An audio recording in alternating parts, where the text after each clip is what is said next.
So you were able to watch the whole game last night? I watched all of it. Yeah, yeah. Nice.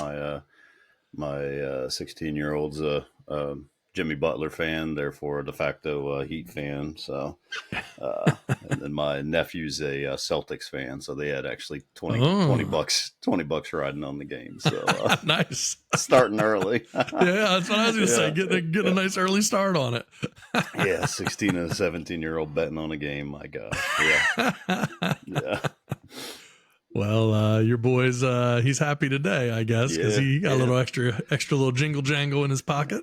That's it. He says, "Yeah, gambling's easy, man." Why wasn't I doing this when I was 11? This doesn't make any sense. I'd be retired already. Why am I working? I could just be making $20 a game. You're right.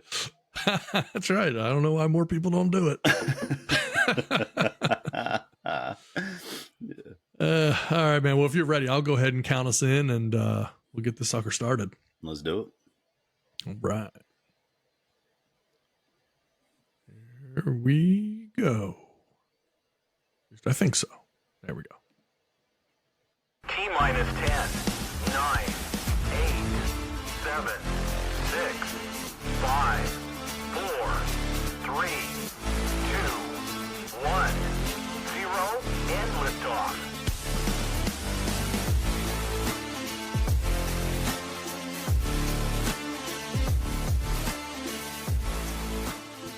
That's right. You get the Horn Show. Tad and Jeff here. Welcome, everybody. Want to welcome our global audience tonight. Welcome. Yes. Excited to be able to have people on board with us. And again, we say it every week. The Army grows literally every day. We had 1 million views of our content in the last couple of weeks. So yeah, it's happening quickly. It's growing fast. So if you're joining us for the first time, welcome. You are in the right place. Yeah, definitely in the right place. Yeah. Yeah. So we got a whole bunch of stuff to cover. For anyone new to the show, we cover all kinds of different stuff. There's no telling what topics we're going to talk about. A lot of sports, but a lot of current events, different things in the news, crazy headlines, stuff we find, interesting facts. We know ahead of time the topics for the most part that we're going to talk about, but we do not know what each of us are going to say about them.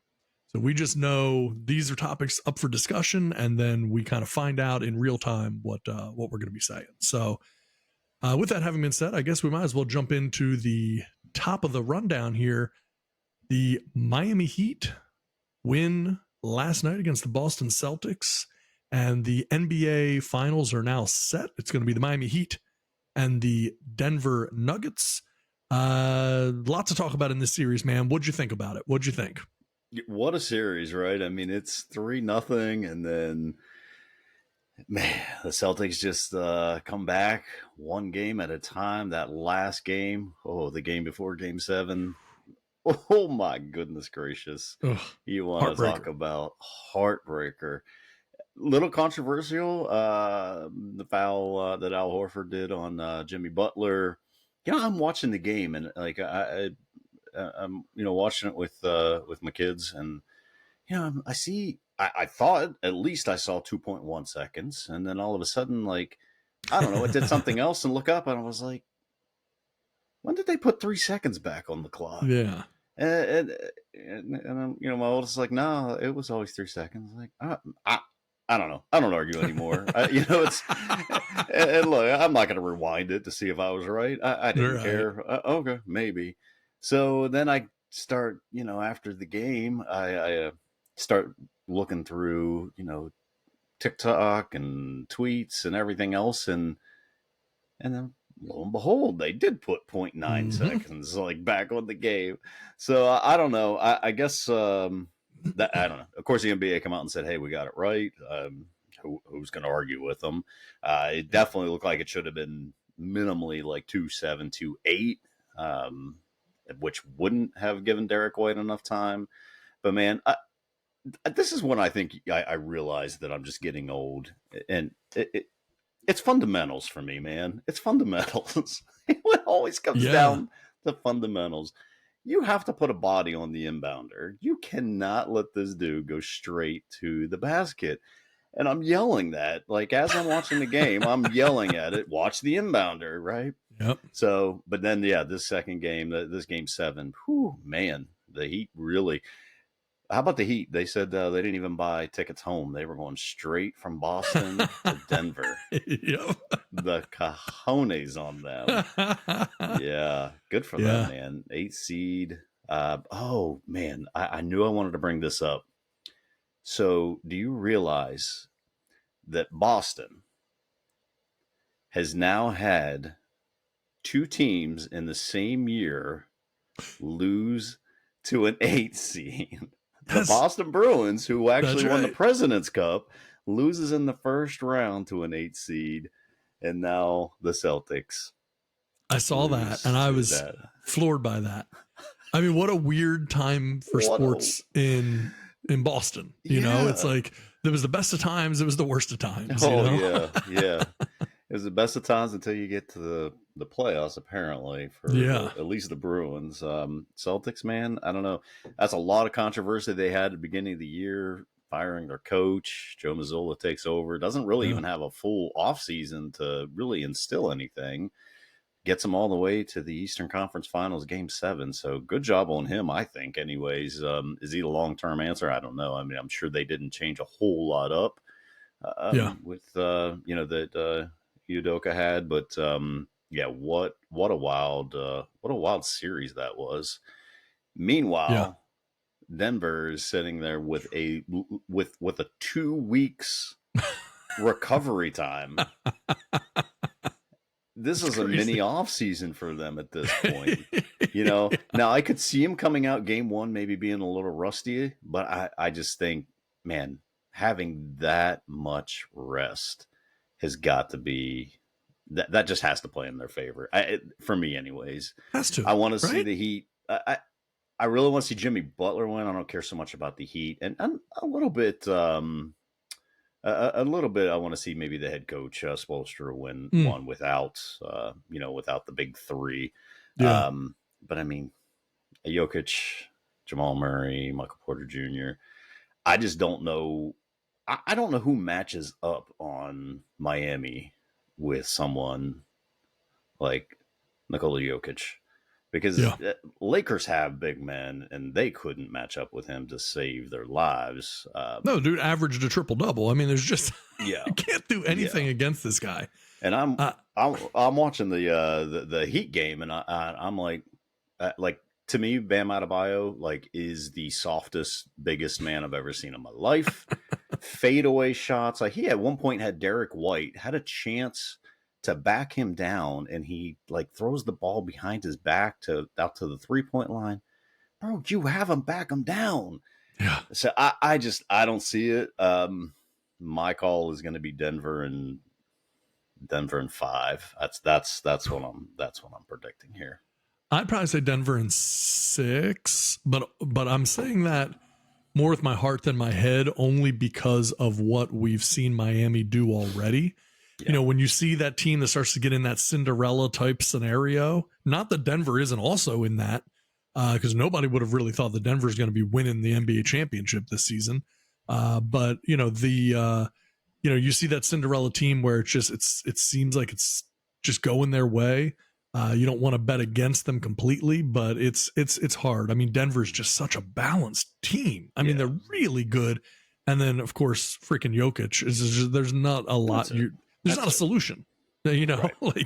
They called Allen Iverson the answer, right? It's like, what's the answer to Jokic? There's he's the problem, and there is not a solution. And I just don't know what Miami can really do. I'm not sure either. However, I think if anyone can game plan for a player like Jokic, it would be Eric Spoelstra. So I'll give him all the credit in the world.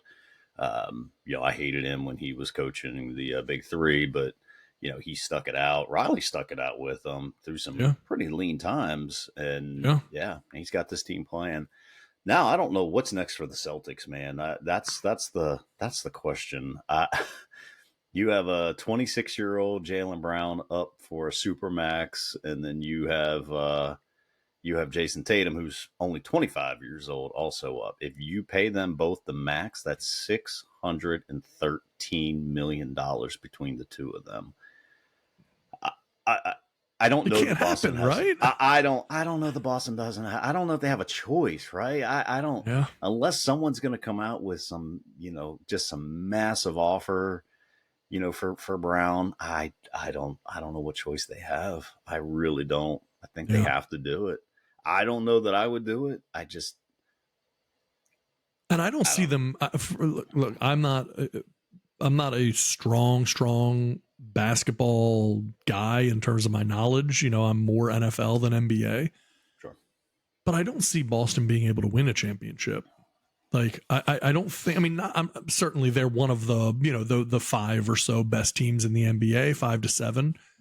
But there's less known now than there has been. They couldn't do it before. And the only thing that's going to happen now is you have to pay those guys. They've shown no ability to win with just the two of them to be able to take it over the top. You now have a new head coach, which, again, he had success first year, but what has he really had to do yet? And so you don't know what you're going to get there. And you really they need another player.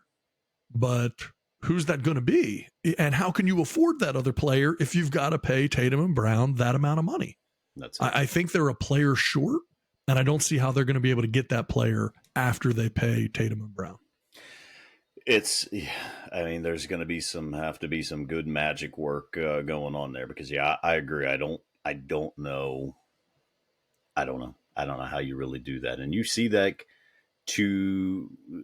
we saw 3 superstars with the Oklahoma City Thunder not be able to win a championship. You had James Harden, you had Russell Westbrook and Kevin Durant on the same team drafted. Not even that is traded, that's like an Olympic team. And they couldn't pull it out because you need more than even just 2 players, even more than 3 players. You have to have a strong bench. You have to have a strong rotation. And I don't know. But at the same time, I don't know. I don't know how you don't do it. And it seems like based on everything I've read so far, they seemed inclined to do it. So we shall see. We shall see how they do it and how they build a team around them. So it'll be interesting. And it's funny too because I honestly think the Heat need another player. Difference is they've been able to do it. I don't understand. Without we're not going to take the time now to get into salary cap implications and all of the different things, right? And the money, just the sheer amount of money that you have to spend on players. But everybody talking about the Lakers need Kyrie Irving. And, is he going to go there this offseason? And, could he have gone to Boston and all this stuff? And yet, the player that I feel like everyone should be trying to get, they're not. And I think now it would probably be able to happen, which is Damian Lillard. I think now he would be far more open to leaving Portland than he's ever been. Because previously he got sold on the idea that Portland was going to really build a contending team. I think now he's finally recognizing that isn't going to happen. And can you even imagine a Jimmy Butler and Damian Lillard in Miami? No, I think it'd be a perfect match. I think that would be 2 perfect teammates because Jimmy doesn't have a problem being the number 2. Yeah. And I don't think Lillard has an ego either as far as he's got to be the man. So, and they're both so just hard-nosed, kind of old-school type players. Oh, man, that would be – a problem is, again, where what do you give up to get a Lillard? Because it's not like Portland's going to just say, all right, hey, you've given us, whatever it is, 8-10 good years. Right. Here you go. No, they're going to want a lot in return. And you look at that Heat roster, who do you want off of that Heat roster? It's a little reminiscent of that Pistons team, with Rip Hamilton, right, Ben Wallace, Chauncey Billups, and Ben. Yeah. Like they're just such a great collective team, but I don't know that there's any one player on that team. Caleb Martin wasn't even drafted; he's an undrafted player. arguably could have been the Eastern Conference Finals MVP. Yeah. Really could have been. But again, you're not giving up Damian Lillard for Caleb Martin. Like, you're not, Tyler Hero didn't play, but again, a combination of Caleb Martin, Tyler Hero, Kyle Lowry is not moving the needle for anybody at this point, unless you really just want salary cap relief. Yeah. Yeah. So I think it makes sense. I don't know how they would manage that, but if Lillard really wants to go, I think that would have to be the thing. Lillard would have to say, I want to go. This is where I want to go, and kind of pull what everyone else does in the NBA these days, which is, make the demands and, and go from there. So, and he has not seemed like the kind of guy that wants to do that. And I think the team has taken advantage of that aspect of his personality. I think he would be fine with going. He just doesn't want the legacy to be he's the guy that abandoned Portland and abandoned the team. Yep. And I think that's the thing that the team has taken advantage of. They've taken advantage of that fact that he doesn't want to be known as that. And so they're going to continue to put him in that position. But if he will take that step, I think those changes will be made. Yeah. Yeah. I think it would just have to him come down and say, all right, I'm just going to have to be the bad guy for now. And Portland fans are going to love him. I think Portland fans probably would even understand if he had. I would hope. Yeah. They have to be frustrated with their team and their front office. I mean, you've just not done anything to put a team around him. I mean, how many times have we seen this in every sport? Have they tried? Yeah. I don't even know. Like, really, like, I don't even see the trying part. No, I really don't. Yeah. And I think he's seeing that now. I mean, again, I don't know the guy, but it seems like there's a little bit more. I just feel like you've heard a little bit more from him of like, look, I don't know what the future is going to hold. I don't know anymore. It's hard to say. Like, he's leaving that door open. Whereas before it was, I want to be with Portland. I don't plan on leaving. Now it's kind of like a little more open-ended. That's it. For Damian Lillard. Definitely hearing a little bit more from him than that. So, hey, we'll see, man. Yeah. No idea what's going to happen. Final starts Thursday, right? Tomorrow. That's right. That's right. Yes, this Thursday night. Yep, Thursday night, and then they're on every 2 days now, it looks like. So now next Thursday, Saturday. Yeah. Or is it Sunday? Or Saturday? Sunday. Okay. Yeah. So if it goes to Game 7, it looks like it's going to be pushed way out in June. So we'll see. We'll see what happens. Yeah. Yeah, before the dreaded dead of summer sports. I mean, if you're a baseball fan, you fine, but this such a perfect time, man. I wish the weather would be coincide with all these sports. So yeah. Agreed. Because it always gets a little, you lose that ability. I mean, just more reason to be outside, I suppose, but yeah. All right, so let's move on here. We were talking about, time of year and the wrap up of the NBA season. We're going to look ahead and talk a little bit of NFL. We're not going to be this is not a very sports heavy show tonight, just to be clear for people that are listening, not a super sports heavy show. We're going to get it out of the way up front. And if you're listening, you can skip ahead and you won't hear any more sports probably this evening. But these are two big stories that are going on. And so I want to talk a little NFL. And specifically, new Raiders quarterback Jimmy Garoppolo. And there's been, just a lot of weirdness going on. So for those who don't know, our group, we have a text chain that literally goes pretty much all day, every day, sometimes into the night, past the point that some of us would probably be asleep. And then seeing it the next morning and stuff. It just goes on all the time. And all of the folks that are on that chain have been on this show at one point or another and will probably be again. And so, man, the moment that this thing came out about Jimmy Garoppolo, an ankle injury, needing surgery and not sure when he's going to be available, instantly we're all texting each other going, wait a minute, something's not right here. You mean to tell me this guy just went to this team, just signed this offseason, and he had this lingering injury that now magically requires surgery that nobody knew about at the time? How could this happen? And now some details are coming out that maybe that is not exactly what happened. And it could be that Jimmy Garoppolo maybe was trying to get over on the Raiders a little bit and got caught. Maybe not. Maybe he went into it with the best of intentions. Who's to say? But a lot of people, when the Jimmy Garoppolo press conference, the introductory press conference was supposed to happen with the Las Vegas Raiders to introduce him, and there were all kinds of delays, then they canceled it, then they'd push it back to, and it was kind of weird. Like that never happens. And people just try to downplay it and say like, oh, who cares? Not, whatever. There's just scheduling mix up. Or those types of things are not mix ups. No. These are multi-billion-dollar corporations. NFL teams are multi-billion-dollar corporations. The quarterback is by far the most important, most expensive role on any of those teams, the face of the company, if you will, and there are only 32 of them. And so when you sign one, even if he's kind of more of a mid-tier quarterback like Jimmy Garoppolo, and then you're scheduling the introductory press conference, you don't forget you had something else scheduled. You don't double book that and then have to cancel it or something. Like that just doesn't happen. It's not like, I double booked myself for work at the snowball stand this weekend and I'm supposed to mow a lawn at the same time. This is like the NFL.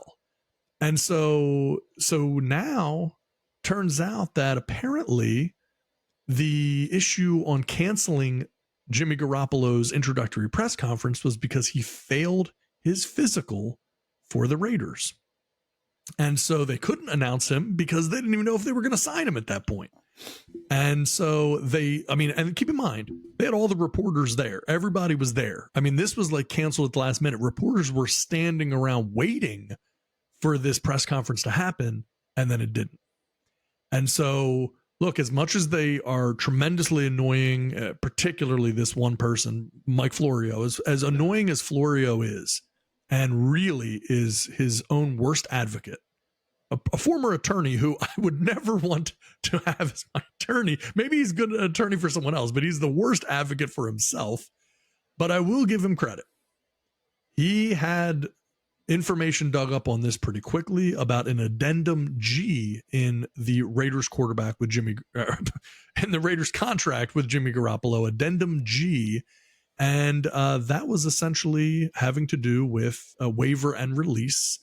And in the first paragraph of addendum G, the waiver acknowledges that without it, Garoppolo would not pass the team's physical, quote, because of a pre-existing medical and middle cuneiform and a fracture of the base of the second metatarsal in the player's left foot, and that the club would not enter into an NFL contract with the player.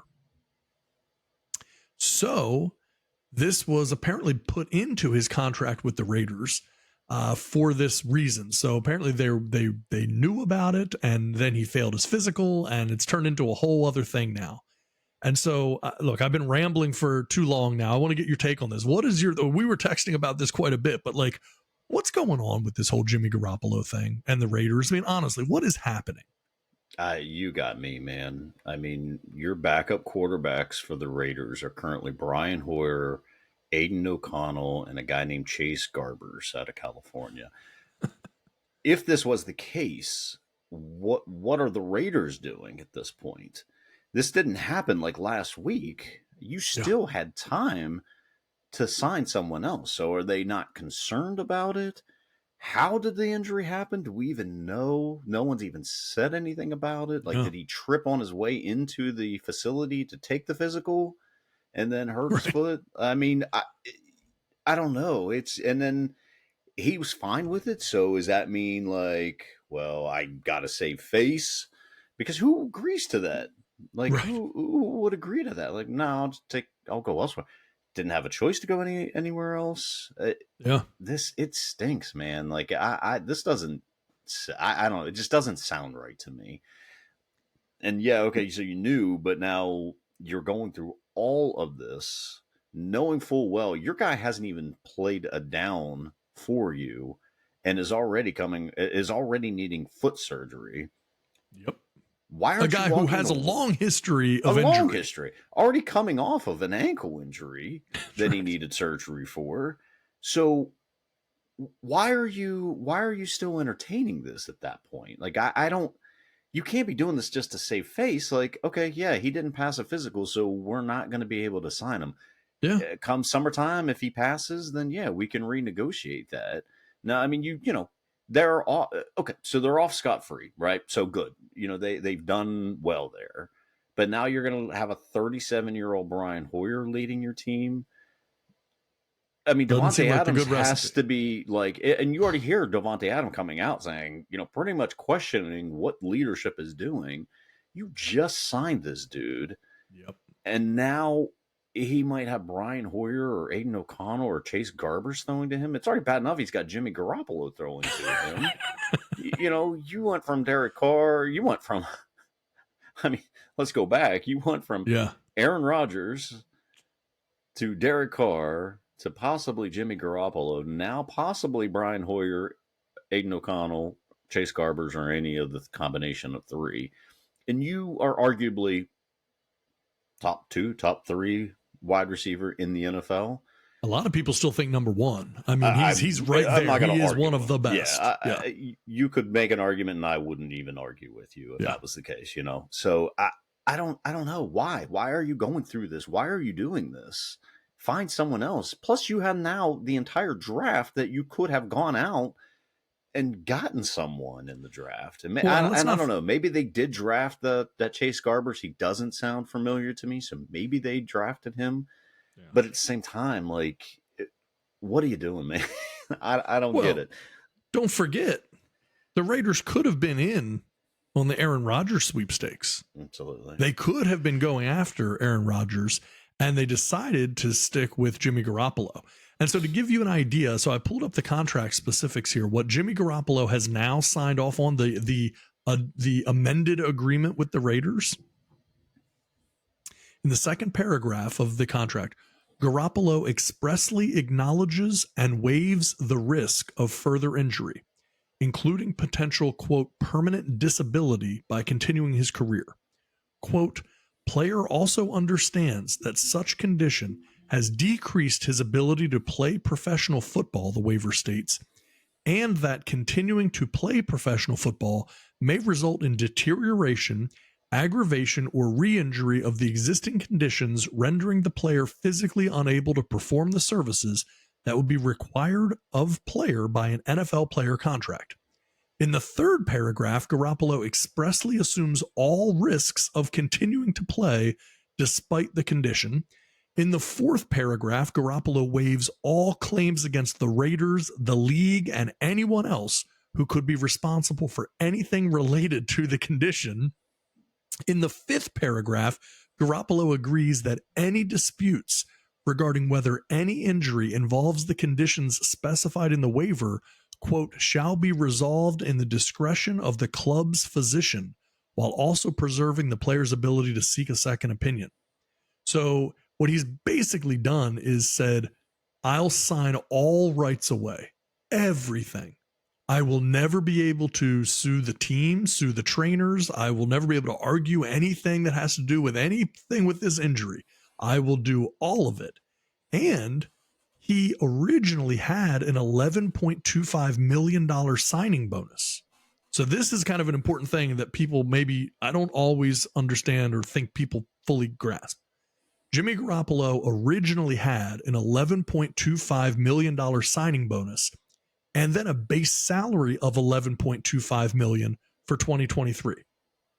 Now, this injury resulted in the Raiders removing the signing bonus altogether, moving it into base salary. So now his base salary becomes $22.5 million in 2023, but only if he passes the physical, only if he can play, only if he's on the team, and he gets no signing bonus whatsoever.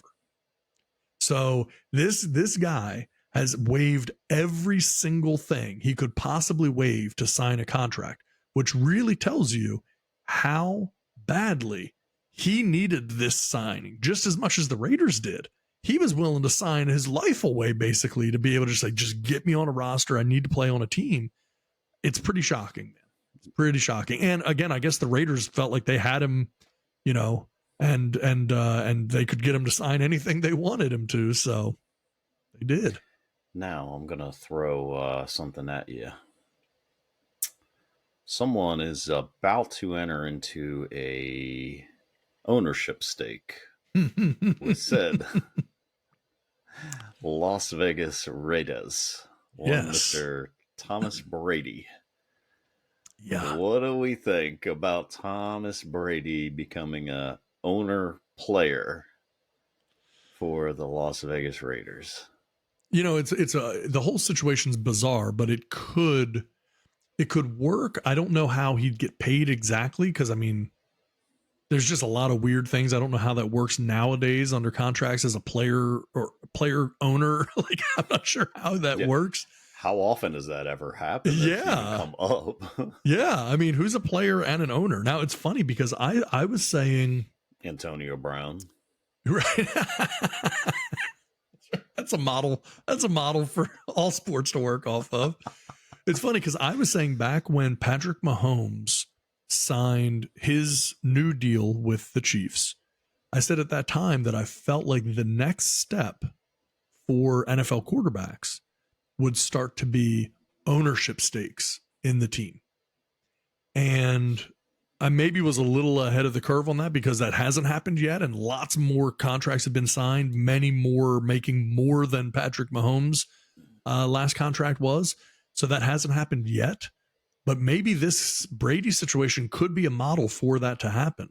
I mean, you can only pay, I mean, as long as you have a salary cap, you can only pay a position so much, right? You're not going to be in a situation where these quarterbacks can make $100 million a year unless you just see massive increases in TV revenue and everything else, because the salary cap's just not going to allow it.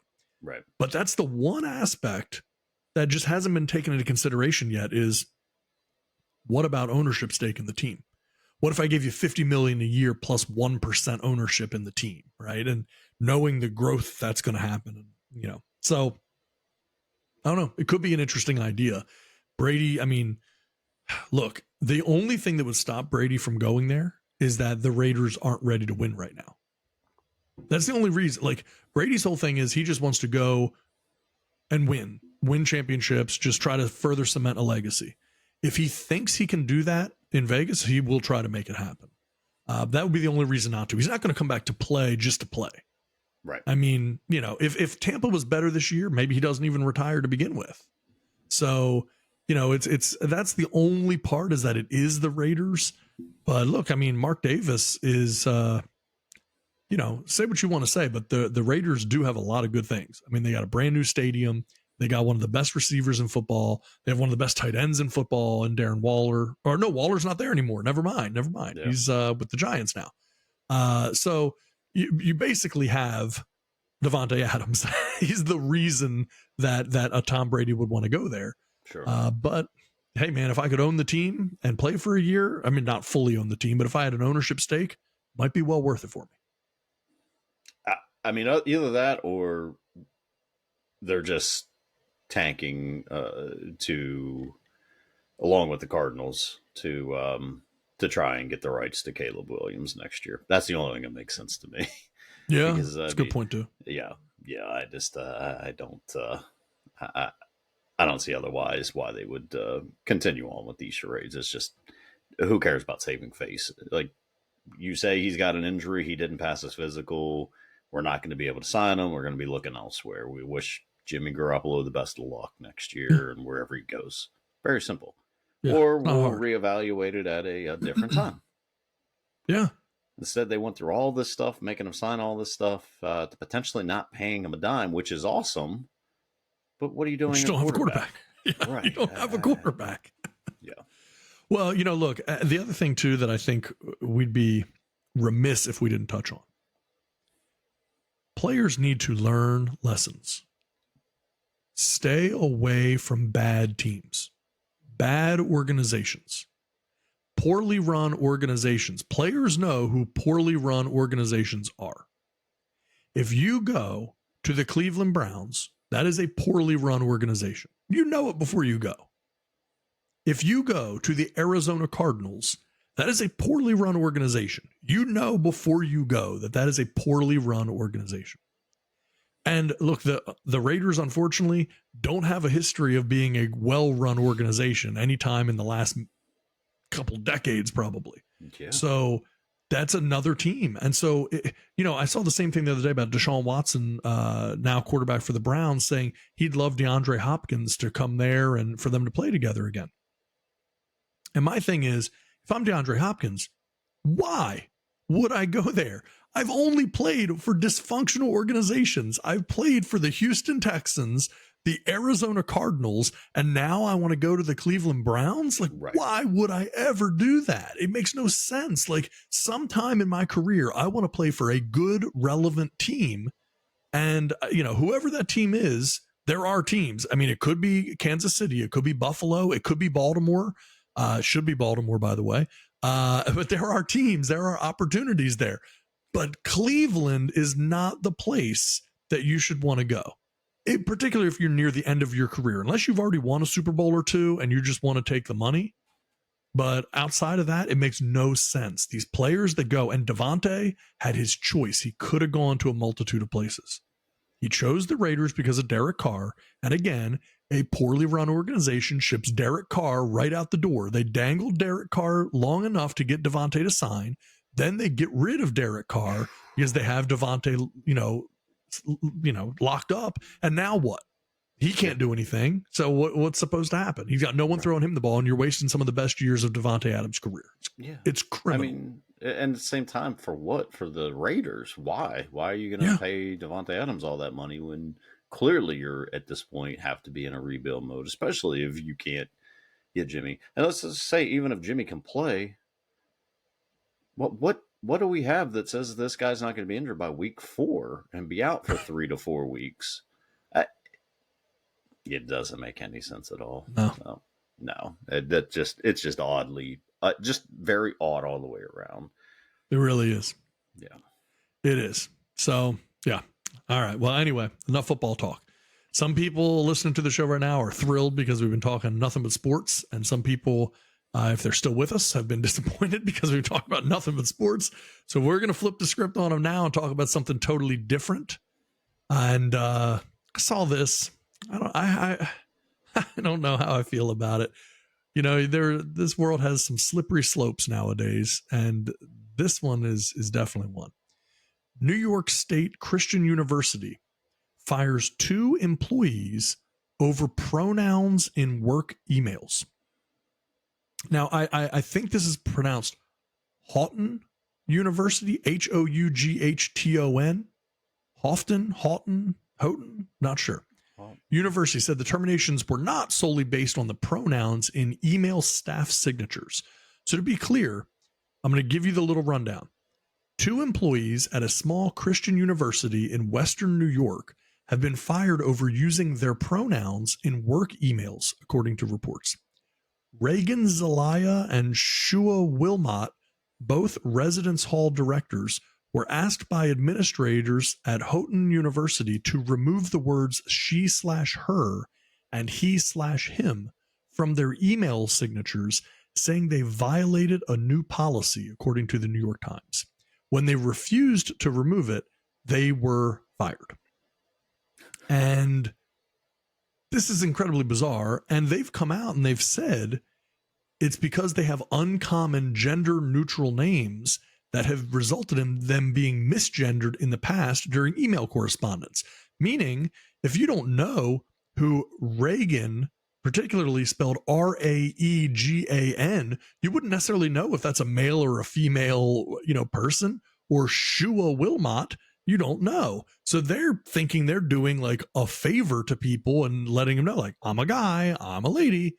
And instead they got fired for it. And I thought that was just a very strange and kind of surprising reaction to fire them. What did you think about this? Okay. Well, I think it's a little silly for firing someone over pronouns. I mean, I could be about the same as firing someone over not using pronouns. Right.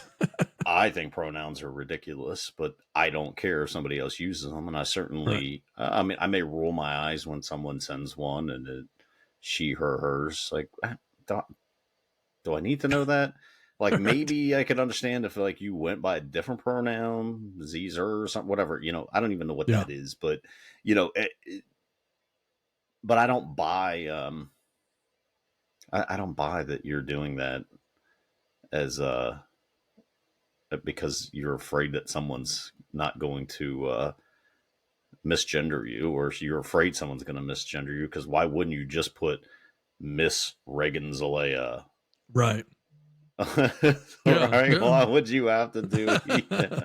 Isn't it more appropriate if you're doing it as a business or is trying to be appropriate in emails? Wouldn't you just put Mr. or Mrs. beside your first name when you're? I mean, I hear you. I guess the question is, if you're a professor at a college and you're professor whatever, you wouldn't be Professor Mrs. whoever or Professor Mr. whoever. Guess not.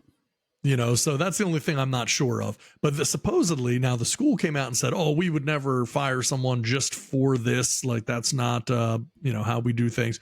However, in the termination letter, they were actually told that they were being fired for refusing to remove the pronouns. We would never do that, but that's exactly. That doesn't sound like us. Yeah, that's weird. But yeah, that's why we did it. Yeah, university spokesman Michael Blankenship told Fox News the school has, quote, never terminated an employment relationship based solely on the use of pronouns in staff email signatures. Over the years, we've required anything extraneous be removed from email signatures, including scripture quotes, he added. Houghton University remains steadfastly committed to offering the Christian education that our students are promised. But again, it was in the termination letter that they got fired for not removing pronouns. Look, this is an incredibly strange thing to me, because I also think of the flip side. If the school wanted professors to use pronouns and these professors refused to use them, would they get fired? Should they get fired? I just don't know where the line is on things like this. I agree with you on the pronoun thing. I don't get it. I don't need to, and like I said, or like you said, I don't care if anyone uses them. That's on them. It doesn't matter to me. Right. But I guess if you have a name that wouldn't be easily recognizable, again, you're absolutely right. There could be more to it. It just doesn't seem either way like it's something that you would lose your job over. Seems kind of weird. Like nowadays, that you could lose your job over wanting people to know that you're a guy or a girl, a man or a woman. Like, to clarify that for people would actually be something that could cause you to get fired. Seems very strange. It does, but what were we doing before 3 years ago? Did they just become professors or whatever? Right. Because nobody was using these before, I don't know, 2020 probably. Right. I don't, if they were, it definitely wasn't something that was known. So, or did you just become, I don't even know, are they professors? They said they're like, it's not like they're just RAs. Well, they say maybe, employees, they're residence hall directors. Yeah. So they're not professors. Yeah. I just don't know what you were using prior to 2020, 2019. What were we using to not, hey, thank you for your email, but I'm actually a he. Right. Oh, my bad. God forbid. Or you just ignore it and somehow you put it in the email, but the reply email that you are who you are. I don't. Yeah. It's just, I don't buy it. I don't think you should be fired for it, but can you just put anything in like your new curriculums, or your new I need you to slaughter 3 lambs. Right. What? No. Yeah. Well, it's in the employment agreement. Yeah. So it's not illegal to kill lambs. Right. Lambs are slaughtered all the time. Right. So if you refuse, can you be fired? Just because it's in your new, your new bylaws or your new rules? It's a fair question. Yeah, it doesn't seem like that thing. Hutton. I'm sure we're going to get blasted because we I know. Say it, but I mean, there are probably 28 students there. I don't know that any of them will see us. Yeah, it doesn't seem like it. It seems like if they sue, they're not going to have a leg to stand on with that. But yeah, what do I know? Well, I will say this. I mean, in response to all of this happening, a petition supporting these RAs, whatever they were, has been signed by nearly 600 alumni in protest. So, saying that this shouldn't happen, they should not get fired over this. Over 600 alumni have signed a petition. Take that with a grain of salt. Yeah. All right, let's move on. Saw this story the other day and decided to talk a little bit more about it. We will not be putting this in quick hits. We will talk a little bit more about it than that. Amazon founder Jeff Bezos, his new yacht got finished. He spent $500 million on this yacht, $500 million on a boat. The yacht has a support ship.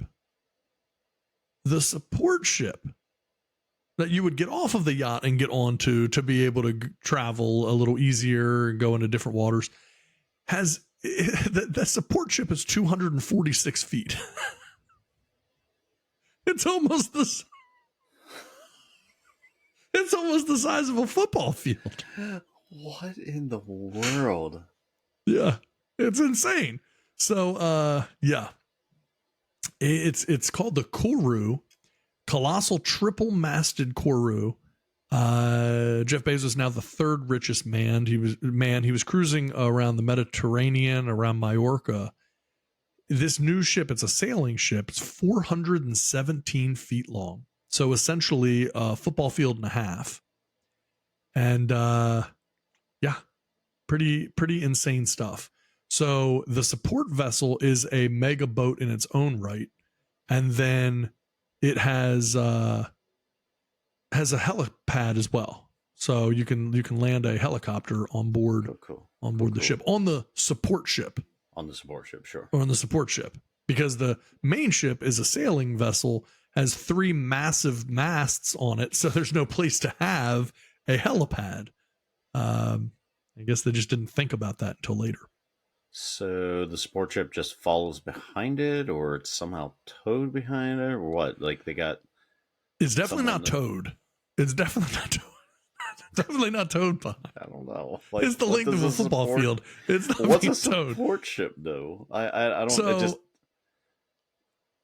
it's a good question. I don't know the answer. They don't really, they just act like everyone would know what a support ship does. Sure. I think the support ship maybe holds staff and things like that. Sure. I'm not 100% sure, but I do have a little bit of a breakdown on what the support ship has on board.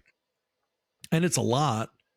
So the support ship, not the main ship, but the support ship for Jeff Bezos's boat is 246 feet long. Its top speed is 18 knots. Now, in case you thought that 18 knots sounded like a lot, that's 17.2 miles per hour. Yeah. This thing can only go 17 miles an hour. It has a crew of 45 people plus the captain. It costs $75 million. And it has an optional submarine. Oh. Yeah. Meaning so you have the helicopter deck. I mean, everything. If you want a submarine, you can. It's optional. Yes. Like you don't have to submarine it. Sure. Okay. Yeah. So you're going to want that option, but you don't have to use it. So then what do? When they need to get on board, what do? They zip line over to the other one? I don't know, because there are pictures of them kind of next to each other, the two ships, and I don't know. Now, to be clear, as far as total yacht size, Jeff Bezos' new boat is only the 24th largest ship. Okay, well, in the world. He's humble. He's a humble guy. Yeah. So he's not trying to make it about him. No. So it costs a lot, but it's not the biggest. No. He doesn't need the biggest. Yeah, so apparently, from what I'm gathering here, the support vessel is really only there so that you can land a helicopter on it, because otherwise there's no way to get to the boat very easily, depending on where it is in the world. So since Kourou's masts rule out a helicopter deck, they commissioned a support vessel named Abiona, named for the Roman goddess of outward journeys. Well, they really had goddesses for everything. Roman goddess of outward journeys. And so because of that, now you can have a helipad. So that's good. So yeah, it's pretty impressive. The whole deal here is pretty nice. Yeah, I guess spend your money how you see fit, I suppose. Gee, many Christmas. That is just ridiculous. What do you, I don't, do you sail that much that you just have to have a $500 million boat with probably another 250 million or 200 million support vessel behind it? Well, here's the thing that's crazy. The operating costs to operate Kourou are $25 million a year. So for Jeff Bezos just to operate and maintain his new ship costs him $25 million a year just in maintenance fees. Obviously staff and everything, that go with that. $25 million a year just to have it. You spent $500 million to build it and another $25 million a year to maintain it. Yeah. Well, I mean, there's definitely nothing better he could do with his money. So, I mean, what are you going to do? What are you going to do? Yeah. I mean, hungry children or anything like that going on in the world, but you do. Thank God. I don't care. Yeah. Because otherwise, how's this guy going to be able to afford his $500 million yacht? That is so wild. Does he even do anything for Amazon anymore? Because apparently he's just on. I think he's the chairman now, but he's not the CEO anymore. Okay. Yeah. So maybe he has some phone calls. Dang. Here's the thing though. This is not like none of these. Again, this is the 24th largest mega yacht in the world. The biggest mega yacht in the world is 593 feet long. It's called Azam. It launched in 2013 after being commissioned by Sheikh Khalifa bin Zayed Al Nahyan, the ruler of Abu Dhabi and president of the United Arab Emirates. Now, he died last year, but Azam, which means determination in Arabic, reportedly cost more than $600 million to build and is nearly 60 feet longer than the world's second largest yacht. However, what do you pull this thing into? Well, it's a whole thing, man. It's a whole thing. Because when they build these things and it seems like a lot of these are built in like Denmark and places like that.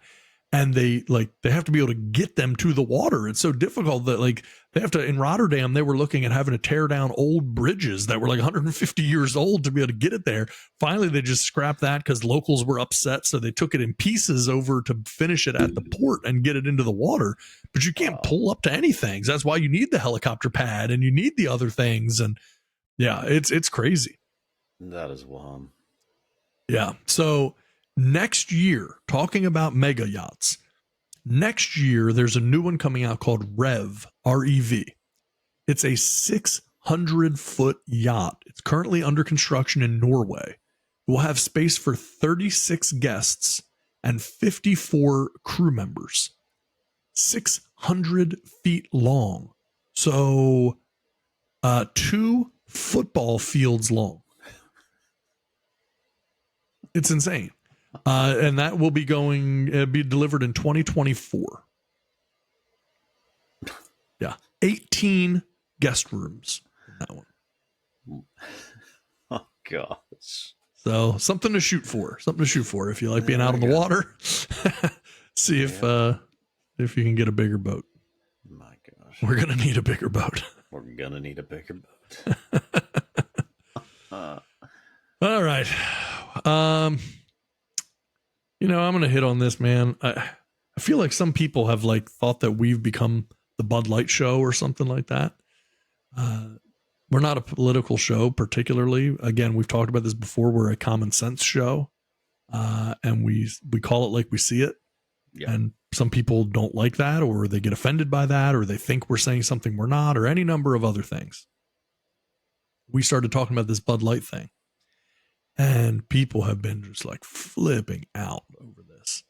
And it's not going away. So we're continuing to talk about it. We're not trying to keep talking about it. It's not like we're not going through the news every day saying, oh man, I hope I can find some other new Bud Light angle to talk about. Not at all, but it's still out there. we're also not the puppet masters who make the make the news happen, right? So that's right. Yeah, we got nothing to do with the news. We're reporting it. Yeah, that's right. Yeah, stay with us soon. Yeah. But Bud Light stores are now selling Bud Light for free as boycott backlash continues. Some Budweiser products are being sold for free in some stores thanks to a new promotional rebate from the Anheuser-Busch Company following weeks of Bud Light backlash. So listen to this.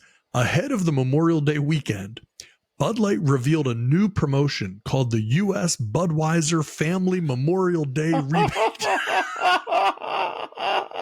I mean, just still local stuff business full of adjectives. Local paper company apologizes. I mean, seriously, the U.S. Budweiser Family Memorial Day Rebate. So why not be like the U.S. Budweiser Family Memorial Day? Yeah, Walk for a Cure. American support. We love the military. Blah, blah, blah. Save the Bald Eagle Fund. Yeah. Oh my gosh. So it is the U.S. Budweiser Family Memorial Day Rebate.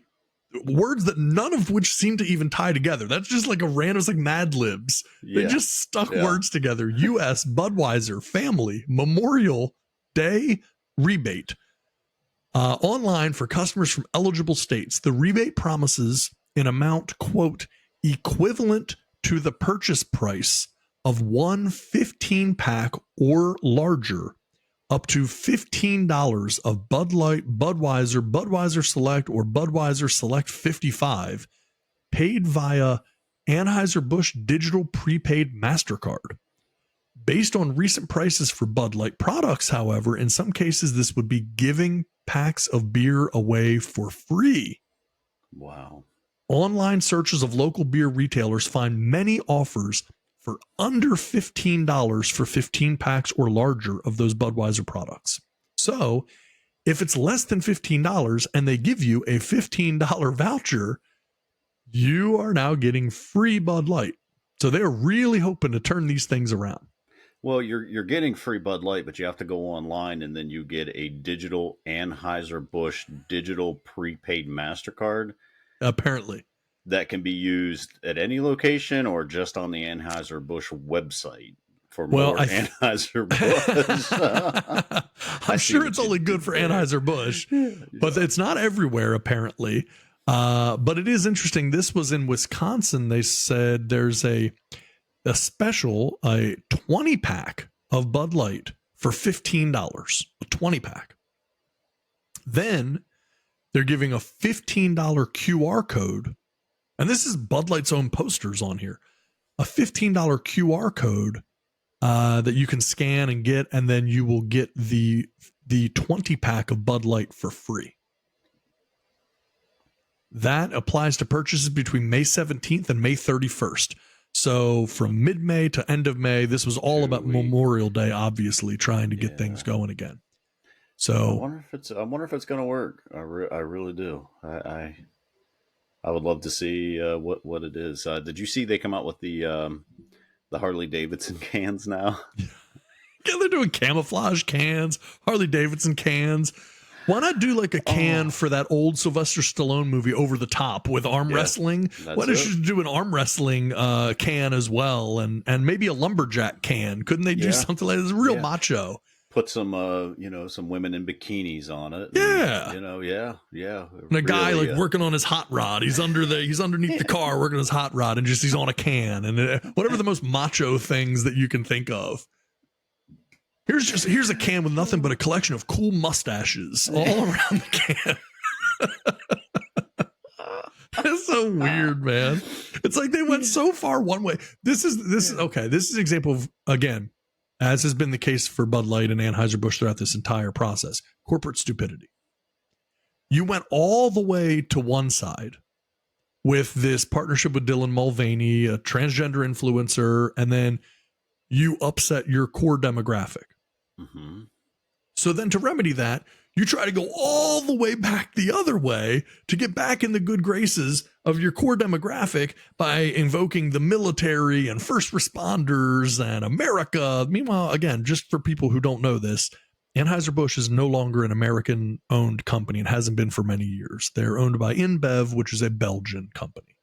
But they're out there, they're showing the flag, and it's like you got the eagle squawking and like everything they can have to like invoke patriotism for a Belgian-owned company. And then you turn around and now it's like you tried the transgender thing that blew up in your face. And not only has it not led to increased sales, your sales are down 25%. So now instead, let's go back and make it about camouflage and Harley Davidson and everything. It's like, why can't you just make beer? You don't need to speak to specific groups. I don't know. I really don't know why companies think that they need to do this. Like, and we even had people that have, made comments on like our YouTube posts and things saying like, well, trans people drink beer, gay people drink beer. Don't they have a right to drink beer? Oh, yeah, of course they do. Who was trying to stop them? Who was like in the grocery store trying to prevent gay and trans people from buying beer? Of course they have a right. 100%. They should absolutely be able to drink beer as much as they want, anytime they want, as long as they're not driving. Like, that should be an absolute inalienable right for those who feel like this is like part of the Constitution practically. 100%. I hold these truths to be self-evident. They should be able to drink as much as they want. But what does that have to do with marketing? What does that have to do with why we have to do? Guess what? Asian people can drink it. Do we need Asian cans made? Black people can drink it. Do we not market enough to black people? Like, what is it that we need to do more than what we're doing? You make beer, advertise the beer. That's it. Right. Am I wrong? Right. No. I mean, I'm bald. You're bald. I would like some representation. Yeah, exactly. Be able to know that you support me. Yeah, I don't know why everyone needs representation to drink a beer. Do whatever you want to do. Who cares? Well, and the flip side is like, why isn't Heinz ketchup? Why isn't Heinz ketchup concerned about this? Why isn't Heinz ketchup needing to market to every group there is? Like, you just make the ketchup. If you need ketchup, you buy their ketchup. What's the issue here? And yet somehow certain brands. Yeah, what they're doing is behind the scenes is they're donating to different communities and different programs and stuff. And they're a great place to start. They're just not letting you know. We'll market our ketchup. We'll have everybody in the ketchup commercials. I mean, these commercials you see lately, I mean, it's quite a diverse amount of different types of commercials that are on now. You would, it seems like America apparently now is split right down the middle with races and ethnicities and everything else, according to these commercials. So, I mean, again, who cares? But it's funny. It's funny that they're still digging in here and still trying. What's the point? I mean, I guess you're just hoping that people don't buy the cans or buy the beer, and then hopefully the website crashes, and then you don't really have to give out because otherwise, what's the point? Like, because is it like, hey, don't forget how great our beer tasted. Here's a free 15. Like, no. Now I think everyone else is realizing, like, this beer really sucked. So does this beer I bought, but now they don't. They don't market to other. They don't try and make everyone politically or divided in the country anymore. So I'm just going to continue to drink this crappy beer because, I'm not going to go back to Bud. Yeah. Well, here's the thing. I think that in the bigger picture, the goal here for Anheuser-Busch would be to say, even if we're giving the beer away for free, see, they don't put out revenue numbers. They put out sales numbers. Yeah, so if you buy the beer and I give you a rebate, you still bought it. So if I can stop the conversation of, oh man, their sales are crashing, sales are down 25%. If I can now start to release that sales are up 10% from where they were last week, and even if I had to give it all away, it changes the narrative in the media, right? And I think that's the big thing, where then it's kind of like, well, okay, I guess maybe the boycott's kind of over. I guess we can put that behind us, and you start being able to have something positive to talk about. I think that's the bigger picture for them. That makes sense. Yeah, that's a good point. I didn't think about that. That could very well be it, just to show sales are up. So Yeah, I mean, because I they're not assume talking money. so. They never do. They don't discuss like, how much money they've lost. I mean, other people, Well, I guess assess that eventually and they would estimate have to, that. right? Yeah, I guess they Yes, would have yes. to when it comes to earnings calls and things like that for their stockholders. So I guess that would Right. be, man, that's got to be coming up soon, right? That's got to be coming up here shortly, I would Yeah, you'd think. anyways, too. Yeah, it's gonna it's gonna be a bloodbath, I think. Ooh, I mean, boy. sales have basically been down 25% over what they were for Bud Light. And that's been the case for like, I don't know, a month and a half now. Yeah. And people are digging in their heels over this. And look, it's not just Bud Light. I mean, for the record, I mean, you got Target, you have Nike, you have a lot of things. I mean, Target in particular. Man, let me find this because I saw this and I was going to maybe talk about it in quick hits, but I think it's very relevant to what we're talking about right now. Target lost $10 billion in 10 days as stocks fall following a boycott over their LGBTQ friendly kids clothing. So when that stuff came out, stock tanked and Target lost $10 billion. That's billion with a B. $10 billion in 10 days. That's wild. People are being heard. There's no doubt about that. Regardless of what your opinions are on it, whether you're anti, you're pro, that doesn't matter. You can't argue with the fact that people are being heard when it comes to these boycotts. And I guarantee a lot of other brands are watching all of this very closely to see how it's going to play out and how long people will stick with it as well. I mean, this was both sides, right? I mean, people were canceling other people all in 2020. Right. Like everyone was going out of business or everyone was being canceled because of something they said. And now it's on the other foot. And now all of a sudden everyone's got a problem with it. And now everyone's backing these billion-dollar corporations. And I shop at Target. And I mean, again, I don't know. I just don't want my children to be subjected to, why is this toddler swimsuit have a place that I can tuck my junk into? Like, what? Yeah. Why are you doing this? What else could this possibly be besides you trying to get everyone on board with this stuff? I don't really get it. And again, like if you're an adult, if you're 18, over 18, then man, do what you got to do. But man, you got to let kids be kids. There's all sorts of phases that kids go through, and you got to let them be able to go through those phases. All right, they're questioning this, they're questioning that. Well, that's what parenting needs to be. You need to help your kids through that, not encourage one way or the other what's going on.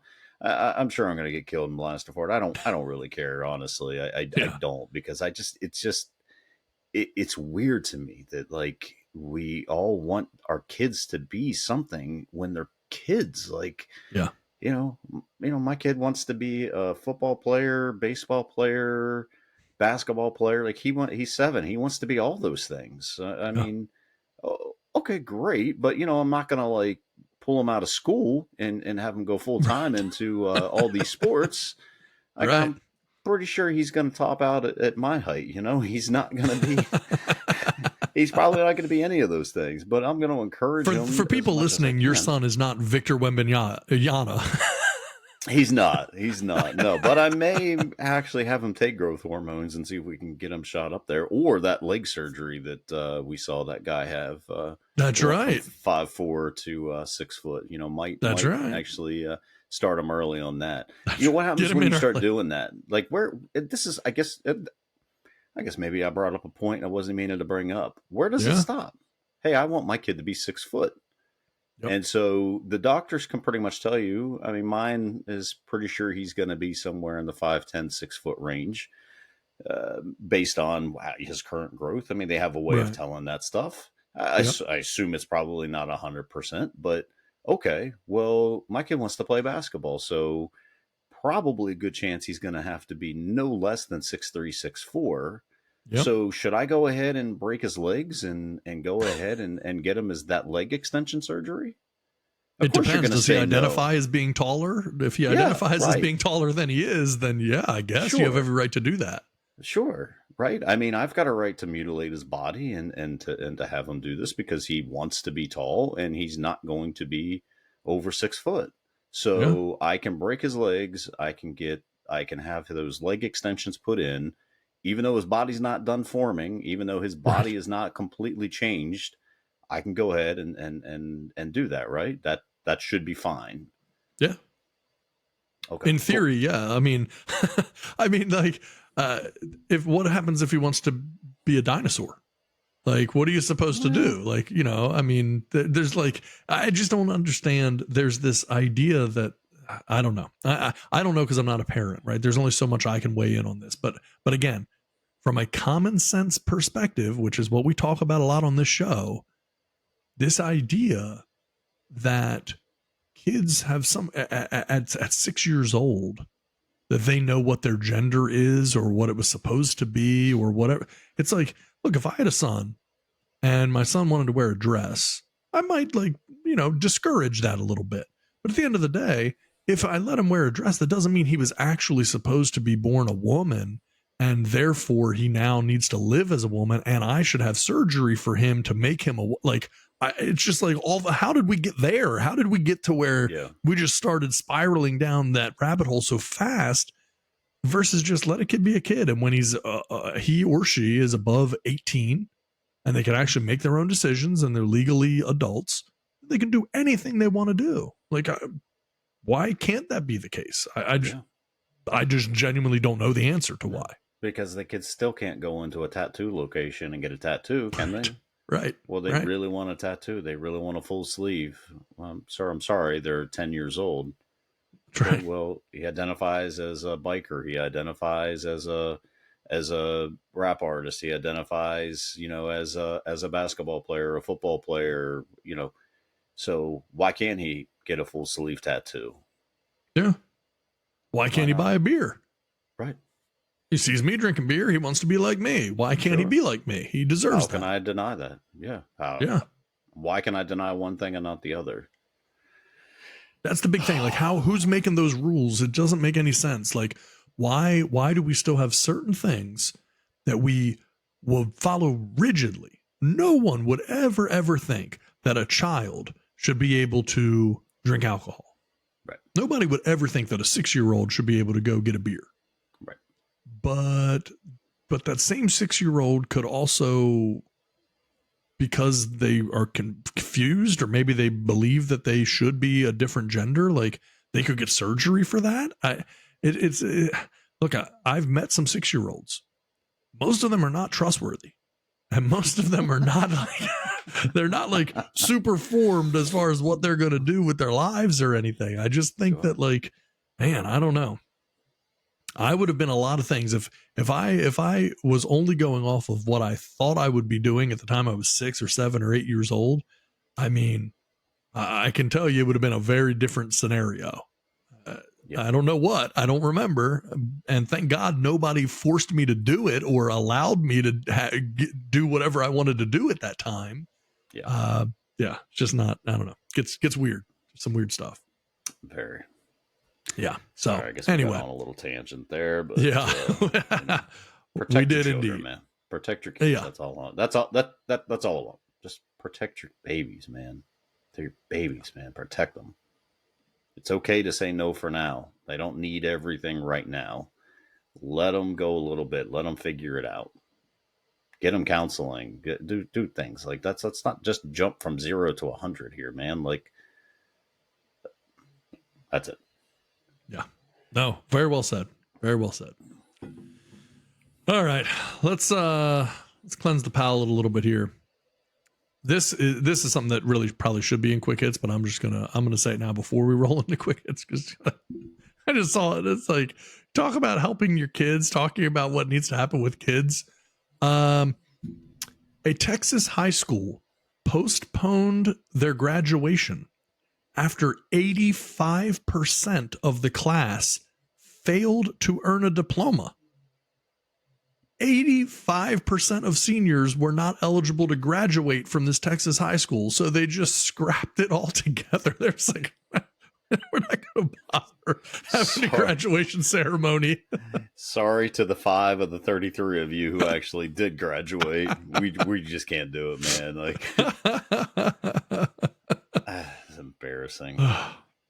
Yeah. How does that happen? Like, yeah, exactly. This is exactly what I was going to say. Like, how in the world does something like that happen? How can that happen? 85%? 85% of a high school senior class can't graduate. I mean, okay, look, we got lots of student issues. It's time to look at the teachers and the schools and the curriculum here as well. I mean, good for them, I guess, on not passing them if they weren't eligible. They're not just like, well, hey, we're done with them. Get them through here. We've done our part. But good Lord, man. I mean, we got to figure something out when 85% of a graduating class can't graduate. I mean, doesn't someone have to lose their job over this? I mean, people lost their job over pronouns. Right. How do you not lose your job? Over 85% of the people not graduating. Now, let's be fair. That's 33 kids in this story. That as far as what I read. However, you're right. That's 28 of the 33 that did not graduate or weren't eligible to graduate. Yeah. Who was teaching these children? And at what point did you not think were they all so close to passing? Like, hey, you know what? Let's just keep this under wraps because they're really close to being able to pass. and none of them did. How did the 5 pass? What did they do? Did they barely pass? Like, were they all failing and these 5 just happened to pull it out? I mean, how unfair for them, man. Like, have a separate graduation for them. Now, I guess they're going back sometime here in the next month or. Yeah. So the way I understand it, and I'll give a little tiny bit more detail. You said 5 of the 33 senior students. This is at Marlin High School near Waco, Texas.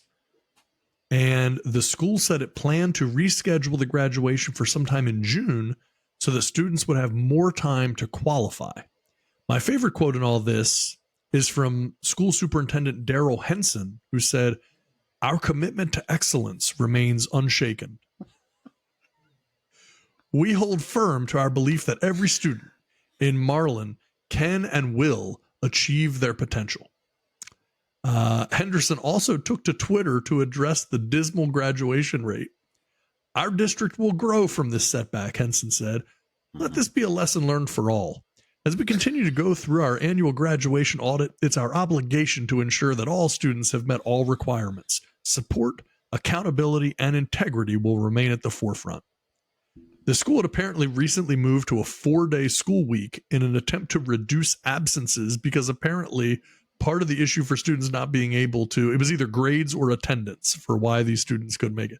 So they actually cut the number of school days to avoid absences.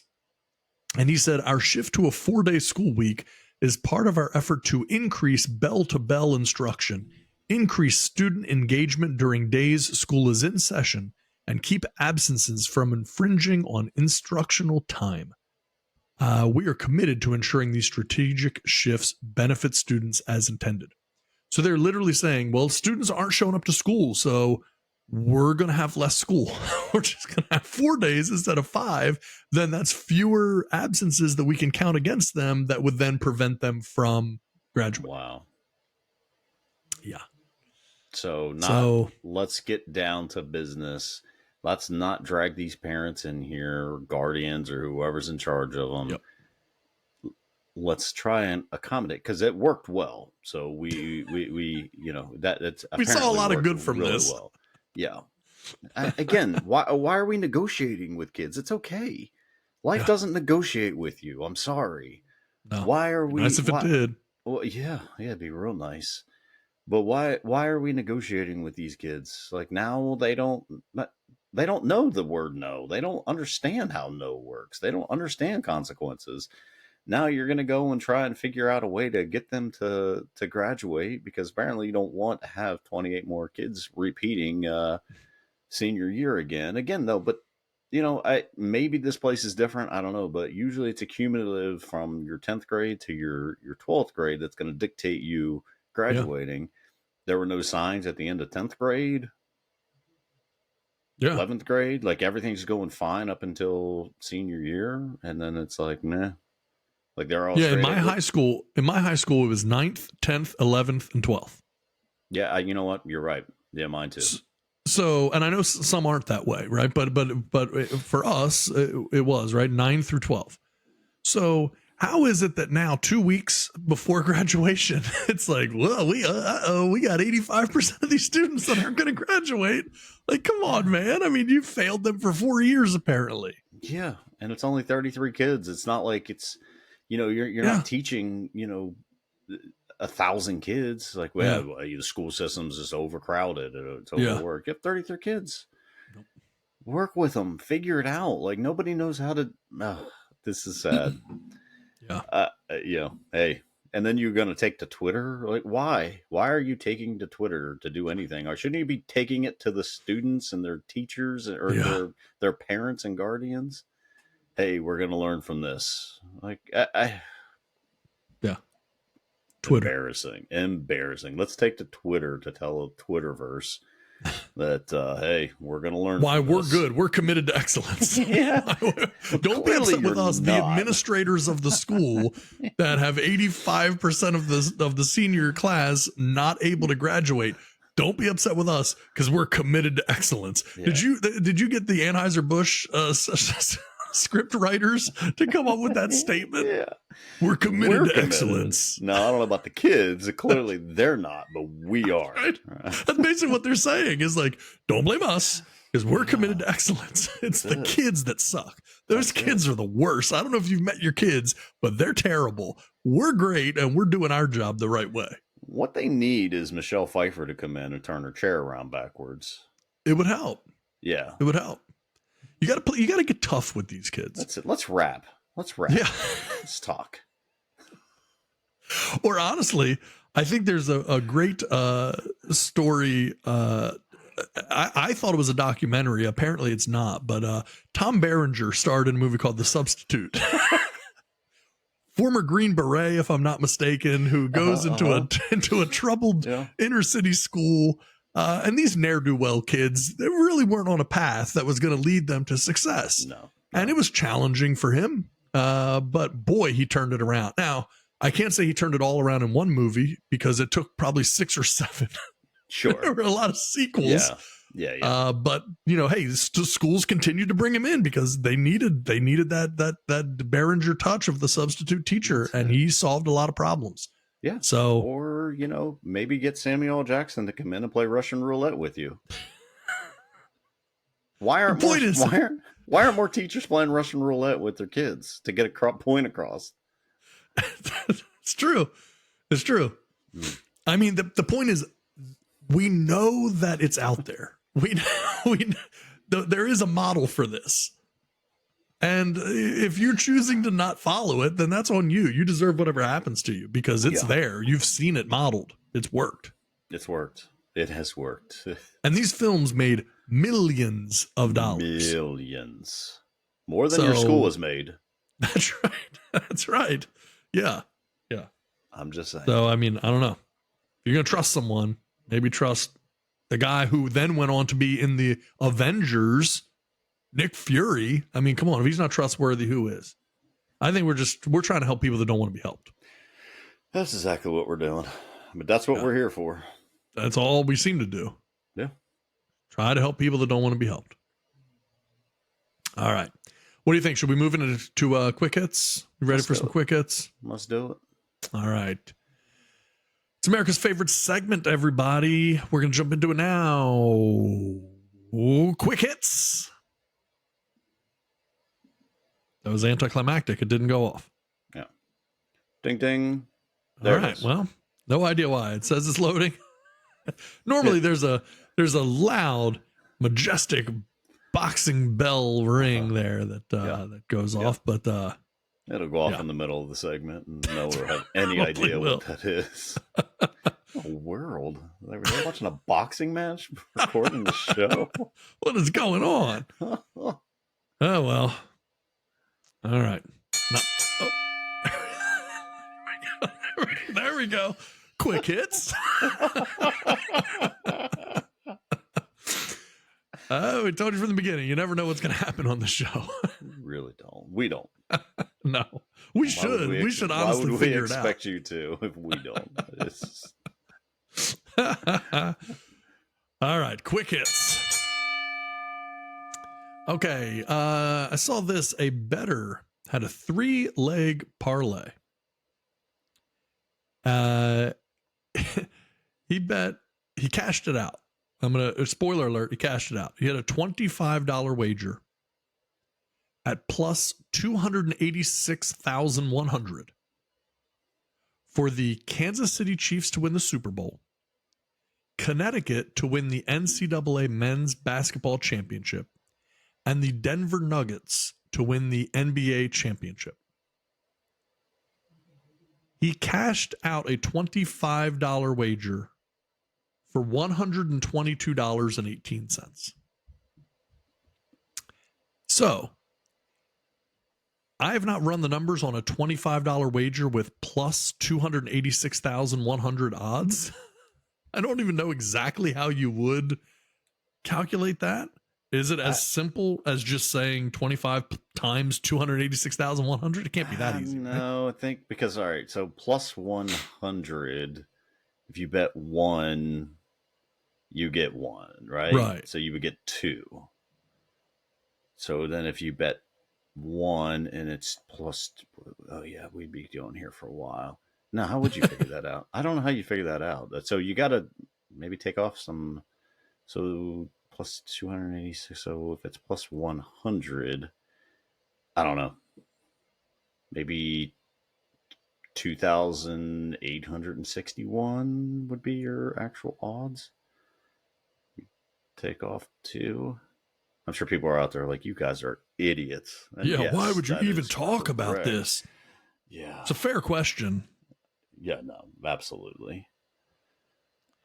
I was throwing it into my betting calculator really quick. Odds calculator. Here we go. Did you get an odds calculator? Yes. I'm seeing that a $10 bet with plus 286,100 would mean that a $10 bet would pay you out $28,610. That seems low. Hold on. I might actually have if this no thanks. Tell me the all right, give me the let's do the quick odds here. Plus 430. Bet 1 is 430. Bet 2 is what? Tell me the Connecticut one, so I don't have to keep jumping back and forth. You have It's plus 2,600, 26, and the Denver Nuggets are plus 1,900. Plus 1,900. What'd you say? What was your $71,525? Is that what you said? No, but I had not done the full parlay. I'm actually calculating that now. Okay. So that's what a $25 bet would win? Was 71,525 according to Action Network. Their parlay. So a $25 bet would have won him $71,000. Yep. He cashed out for $122.18. I'm assuming that he cashed out as the first as soon as the Chiefs won. Probably. Yeah. So he literally had picked the Kansas City Chiefs to win the Super Bowl, Connecticut to win the NCAA men's basketball, and the Denver Nuggets to win the NBA championship. Ouch. An awesome bet, $25 bet would have made him over $71,000, and he took the cash out at $122.18. I mean, it's still a good return on your investment, I guess. 25, but but pays for some beers. I mean, that's about it. I mean, good Lord. I wouldn't you just let it go to the next? I don't.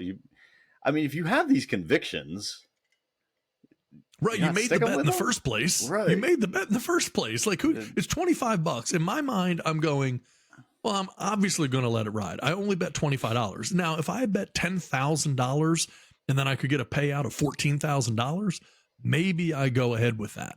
But this idea that it's like, I put down $25, bro. If you were not in a position to be able to lose $25, then you really should not be making these bets. Well, so you're clearly willing to risk that money. Let it go, man. Yeah. I mean, at that point, even let's say you go to, you just let it go to the second one, right? I mean, you just go to Yes. Which is Connecticut. 2,600. It's $3,500. Yeah, instead of $122. Right. So it's like, well, I mean, once you get to $3,000, then you're like, all right, do I really believe in the Denver Nuggets? Right. Maybe at that point I'm cashing out. I'd probably not. I mean, as much as I like to win and just take my money and go, I just, yeah, I mean, winning $90, I guess, probably somewhere around there is what he won. Like, yeah, I'm probably going to at least let it go to the next one. And I don't know, I guess because college basketball is just so difficult to pick. Maybe that's why. I don't know. Maybe you'd let it go if it was, but then why even do basketball? Why not? Right. If you don't know it or you don't trust it, don't bother with it. Oh, yeah, that sucks for him or her. I'm sure they are not happy. Remember our boy Evan, yeah, who didn't have the cash out option. Nope. No. Yeah. Could have won $500,000, one game away from winning over $500,000. Yeah, and that was and they offered basketball. him no cash out. That was all college basketball, all the conference champions. Yeah. Picked 10 of 11 conference champions before the tournaments even started. Yep. Picked 10 of 11. Last one, the biggest favorite, is the one that lost. And the reason he was trying to cash out was because the point guard was out, so he knew it. That's right. And I think who was he with? DraftKings or FanDuel? It was DraftKings. I think it was DraftKings. Yeah, I think so. I guess probably they knew it too, so that's probably why they never offered him that cash. That's right. They're like, no, we're good here. We're good. Nah, we're comfortable. We're going to let it ride. We don't know about you, but we're going to let it ride. Oh, that's funny. All right, moving on. Quick hits. See how timely and punctual that bell is. Okay. Little NFL talk. Most turnovers in one-score games over the past 3 years. This is a very important stat, right? If you're in close games, you don't want your players having turnovers. And if you're in a close game, a one-score game, the quarterbacks that are going to turn the ball over the most are the ones that are costing you the most games. There's no getting around that. So these are the guys who do presumably the worst under pressure. The most turnovers in the NFL in one-score games over the past 3 years. We're going to start at number 4 with Dak Prescott, Dallas Cowboys. 28 turnovers in one-score games in the past 3 years. Number 3, new Saints quarterback Derek Carr, 29 turnovers in one-score games in the past 3 years. Number 2, Chargers quarterback Justin Herbert, 30 turnovers in one-score games in the past 3 years. So each of these last ones are one behind them, but like one between them, 28, 29, then 30. The number 1 player in the NFL with the most turnovers in one-score games over the past 3 years, Bills quarterback Josh Allen, 36 turnovers. 36 turnovers in one-score games in the last 3 years. How many one-score games could they have even had in the last 3 years for him to have 36 turnovers? So this stat came to us from ESPN and then via Dove Kleiman. Yes, our buddy Dove Kleiman put this out. I need the breakdown on this because I don't understand. So does this mean one-score game, it's 7-0 first quarter? Right. Or is this only... I mean, there's no chance that... Has Josh Allen thrown 36 picks or had 36 turnovers in 3 years? Like, has he had more than that then? Because that seems like a lot of turnovers in 3 years. Maybe it's not. I don't know. I mean, but that's well over... That's a lot. 11, it's 12 a year. 12 a year. I mean, I guess 12 turnovers, 12 interceptions a year. I mean, Well, I can give you some stats. I can give you some stats here on Josh Allen. And again, part of it just depends on what we want to look at. But if we look at last year for Josh Allen, just last year alone, we have Okay. Last year, Josh Allen threw 14 interceptions. Okay. So it's more than 12. And I'm sure he probably turned the ball over, fumbles, and whatever. Probably. Yeah, he had. Wait. This can't be right. Hang on a second. Oh my goodness. This looks like it is a correct number. 13 fumbles lost last year.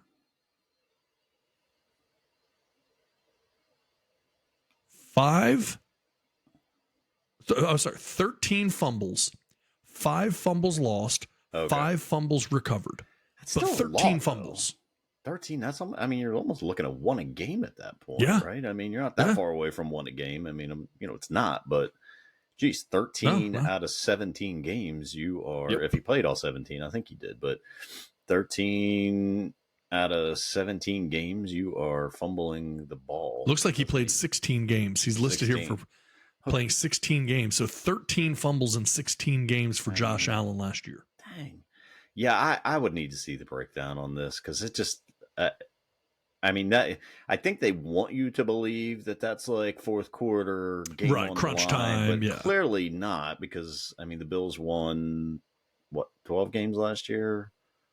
11, 12, 13 games last year, right? I don't even know anymore, but so clearly that can't be the case, but that's how. What does that say? They're all quarterbacks, so it's clearly they all have the ball in their hands. They're all heavy passing. I don't know about Derek Carr, but yeah, I don't know. That's a wild stat, man. It's but you look at that. Who don't you see on that list? Someone that throws the ball 40, 45 times a game, Patrick Mahomes. You don't see him on that list. No Joe Burrow. No Joe Burrow on that list. You don't see Lamar Jackson on that list. You can go down that line. So it's got to mean something, but that's wild. I would love to see what that is. How many of those are, strip sacks, right? Blown coverage, but yeah, I don't know what to make of that stat. I really don't. It's a lot. No, I agree with you. I don't either because in looking and we're only looking at Josh Allen right now because he's the worst, I guess, the most turnovers in one score games. But when I look at his interceptions, he has thrown double-digit interceptions every season but one, and that one he threw 9. So he had 12 in 2018. He had, just went off of it here. 12 in 2018, 9 in 2019, 10 in 2020, 15 in 2021, 14 in 2022. So, the guy has thrown 60 interceptions in 5 seasons. So he's good for 12 picks a year, 12 or 13, plus the fumbles. So, it's, I don't know. It's kind of fascinating when you look at a Josh Allen, okay, well, what's, what can be done about any of these things? If you look at, I guess they only said the last 3 years. So I don't need to go back. I was just automatically going back to 2018, the earliest of what they showed for him. But, to try to get an idea on his, fumbles and things like that. Yeah. Because we talked about his fumbles in 2022. Josh Allen fumbles in 2021. He had 8 fumbles. Okay. So he had 13 last year, 8 the year before. How many were lost the year before? Sorry, I'm already off of it. Nah, it doesn't matter, but still, yeah, I don't know what you, I don't know. I don't know what to do with that stat. It has to mean something. I just don't know what it means. Yeah, he had 9 the year before that. And so you do have to look at that, and say, okay, what's going on? Now, some of this is just because Josh Allen's a guy who tries hard to make something happen. He doesn't give up on plays. Yeah. But I happen to be right now, I'm looking at his 2020 season, 9 fumbles, 6 of those 9 were lost. So, there's some issues there. In 2021, to answer your question about his fumbles, 8 fumbles that particular year. Only 3 of 8 were lost, but still almost half of them. Yeah, So you gotta think that's got to be. I mean, anything less than 40% is probably an anomaly. I mean, you get the ball stripped, chances are you're going to lose it. I mean, if you're not, I think it's just an anomaly because I mean that ball bounces anyway. It could hit off a shin. It could just bounce and take a weird carom and go this way that way. So yeah. I don't know this. I don't. The stat bothers me. I just don't know what to make of it. I really don't. Yeah. I don't know what it means because clearly the Bills still win a lot of games, and Josh Allen is always in that running at least beginning of the year, halfway through the season for MVP. So I don't know. But I mean, it does make you wonder: is this contributing to why they're not going further? Is this contributing to why they haven't won a Super Bowl? Is this contributing to why he is in the MVP conversation in the first half of the year? But then when the season goes on, he seems to drop out of a lot of those conversations. So it's possible. Yeah, don't know. But something to also, keep an eye on at least. Also, Herbert is the up and coming, next version of, Aaron Rodgers as well. But Aaron Rodgers, I can tell you, doesn't throw interceptions a whole lot. So very true. Very true. Weird stat, man. I don't like it. Yeah. Well, we'll move on past it and come up with some stats that might be more to your liking. Quick hits. Look, so we talked last week before, whatever it was, about LeBron and what LeBron's been able to do by just being in the league for so long. So while the Lakers are out of the NBA playoffs, they won't be playing in the championship this year. I thought this was pretty fascinating. In 2013, LeBron James was 28 years old. He won the MVP that season. This past season, LeBron was 38 years old. And I want to compare stats for you between LeBron's MVP season of 2013 when he was 28 and this past season when he was 38. MVP season, 26.8 points per game. Last season, 30.2 points per game. MVP season, 57% on field goals. Last season, 51% on field goals. MVP season, 8 rebounds a game. Last season, 8.5 rebounds a game. MVP season, 7.3 assists per game. Last season, 7.1 assists per game. MVP season, 37.9 minutes per game. Last season, 36.4 minutes per game. LeBron almost had an MVP quality season this past year at 38 years old. Now, we know he would not have been the actual MVP over, it was Embiid, should have been Jokic. But still, that is incredible to look at the fact that he had more points per game and more rebounds and almost as many minutes and assists last year at 38 years old as he did in 2013 when he was 28 years old. So when we talk about that longevity and what he's been able to put together, I mean, this guy is having, at 38 years old, he's having seasons that guys will never have in their entire career, never have half of that season in their entire career. Great players have never had half that season in their best year, and he's doing it at 38. So I don't know what the guy's doing.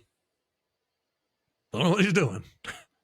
Other than getting a lot of sleep and doing things the right way, hopefully. But whatever it is, it's working, man. You can't take that away from him. Yeah. I guess good on him. I don't know much to add to that. It seems like it's probably a little bit more higher. You do hate you some LeBron. I mean, you figure he's probably much more higher volume of shooting because they literally don't have anyone that age 28 season. He's playing with Wade and he's playing with Bosch. So I mean, a lot more. I don't know. Good for him, man. It's impressive. I mean, as soon as that season ended, and now he's been playing with a foot injury for all year. So he even did that, on a apparently a broken foot or something. So Something. good for him. So yeah, now he's throwing out hints that he might be retiring. He's not retiring. We already talked about that. He's not giving up $97 million. Even if he's worth $1 billion, you're still not giving up. Just not going to give the Lakers $97 million for free. I'm sorry. There's no reason to. That, so He's clearly still playing at a high level. Like these people that say like, oh, you could really see how he was starting to hit the wall in the playoffs. Well, yeah. Like, how would he not be? I mean, what? Like, who wouldn't be? Take out the fact that he's 38 years old. He played 1 minute per game less than he played at 28 when he won the MVP. LeBron played 1 minute less this last season than he played in 2013 when he was MVP. So of course he's tired at the end of it. If the Lakers could put anyone else around him, he wouldn't have to be so tired. Yep. Again, I'm going to float Damian Lillard out there. Please no. Please. I mean, those are the two places, man, make the most sense to me for Damian Lillard. It's Miami and it's LA. And I don't think either team can probably make the deal happen, but that's who needs to be going after him. Yeah. I mean, maybe Anthony Davis for Lillard. Maybe you're considering that. But yeah, I mean, Jared Vanderbilt and the likes aren't gonna again move any needles. Good role players, good situational type players. But yeah, you're not moving the needle in that situation. But no, I mean, I give LeBron a lot of grief, and I think for good reason. If he would just let his own game speak for itself, I'd be fine. But I mean, it's impressive. It's definitely impressive. And you remember they started out 2-10 this year, so it's been a fight and a struggle just to get to the playoffs. So yeah, I'm sure he did wear down by the end of the year. So no, who wouldn't? Yeah, who wouldn't in that situation? Yeah, Michael Jordan. Well, we can pull up Jordan stats at 38, but. You could do so. I doubt we'd want to see him. Still averaged 30 points per game for his career. So that's right. Man, I was so scared too, though. I was so scared, man. He was playing on that Wizard team. Like, man, just it was going to end up at like 29.9 or something. It's exactly. Please stop playing. Please stop playing. Yeah. Yeah. Well, speaking of players sticking around and winning, another little quick hit. Kevin Love has reached the finals every single time he's been in the playoffs. He has never made the playoffs and not made the finals. He's never gotten bounced out of the playoffs. Every time that Kevin Love has made the playoffs, he has made the finals. So he's either not made the playoffs or been in the finals. Been in the finals. So he went there how many times? I bet it's only been with the Cavs. No. Yeah. Because he was in Minnesota. Clearly, they didn't make the finals ever. So it had to be all with Cleveland and then now with Miami. So what is that? I don't even know how many times Cleveland made it to the finals with. That's what I'm looking up right now. I want to say 4 times, 3 times. Yeah. So he's made the playoffs 4 times. Okay. So yeah. And he's made it to the finals every time and has won 1 championship. So it had to be 3. So he's made it to the playoffs 4 times. He's been to the finals 4 times. Not bad. No, not bad. Yeah, not bad. Good for him. Yeah. And won so there you go. Little quick shot there. Right. He's only won it 1 time then, I guess. Yeah. Only 1 time. Yeah. Yeah. Underrated player. And man. then very underrated player for his career. Yeah. Very That's quiet. true. He's really. Do you even know what his voice sounds like? I don't know if I've ever heard Kevin Love speak. You could play a clip of Kevin Love speaking, and I promise you I would not know it was Kevin Love speaking. Right. Probably right. Yeah, I wouldn't know it. I would have no idea. Now, maybe if he said, "Hi, this is Kevin Love," then maybe I'd be like, "Wait a minute, is that voice sounds familiar to me?" I feel Was that Kevin the Love? Kevin Love? That probably wasn't the Kevin Love. Probably not. Yeah. Couldn't be. Yeah. Or I just wouldn't be listening to the intro and then be like, who is this guy? Yeah. Who the heck am I listening to? All right. So, one thing here, I guess, before we, I'm pretty well ready to wrap it up. I got one last thing, but before we do you have anything else you wanted to touch on? No, man. Got a lot of new folks listening to us. Lots and lots of new people with us. So, always like to give them a shout out. We're happy you're here. We appreciate you checking us out. Yeah, definitely. Got a lot of good stuff coming ahead for you. So we're excited to see what's going to happen. So, we always like to end the show off on just a little, I don't know, a little story, a little trivia, a little interesting fact, whatever the case may be. So I have one here that we can end with tonight. And this is just more a little bit of history. You know, we talk all the time about progress and inflation and how things have changed and all of these things. So I thought I would give a little frame of reference to that. In 1946, a new car cost roughly $1,125. The average income for American families was $2,600. The federal minimum wage was 40 cents. The average home in America in 1946 cost $5,150. A movie ticket in 1946 was 55 cents. And a first class U.S. postage cost 3 cents. Out of those things, does any one of them jump out at you as incredibly surprising or weird? Because there's one in particular for me that I just thought it really surprised me. Any one of those jump out at you? I mean, the fact that a movie ticket costs more than your minimum wage, that seems kind of crazy. 55 cents That's to true. see a movie, so you'd literally have to work more than an hour to see a movie. But no, what's the surprising one to me is that a new car costs roughly half of the average income for an American family. So we think today about, cars are so expensive. You got to spend 50, 60 grand on a car. But really, I don't know that has fallen off the pace that much differently than what it ever was. Like everything was cheaper, right? So a car was only $1,000. Oh, that's crazy. You spend 60 grand on a car now, and it used to be $1,000. Yeah, but you make 100,000 now when you used to make $2,600. So this, I do feel like they've actually moved in parallel a lot more than I would have thought they would have.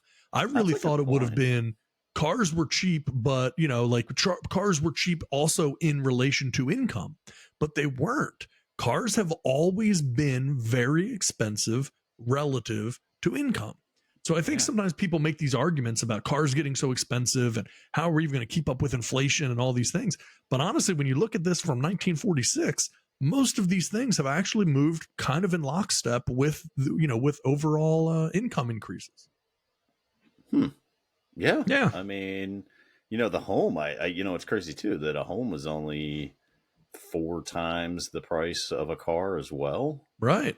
Yeah. I mean, so then you would look at that and say that's where it's gone out of whack, right? Housing has gone crazy because if you think of a car as 60 grand, 4 times that, I mean, that's only 240. Even if we round up and say 250 grand, not buying many houses for 250,000, no matter where you live in the country, certainly not where we live, but in almost anywhere, you're not going to get that.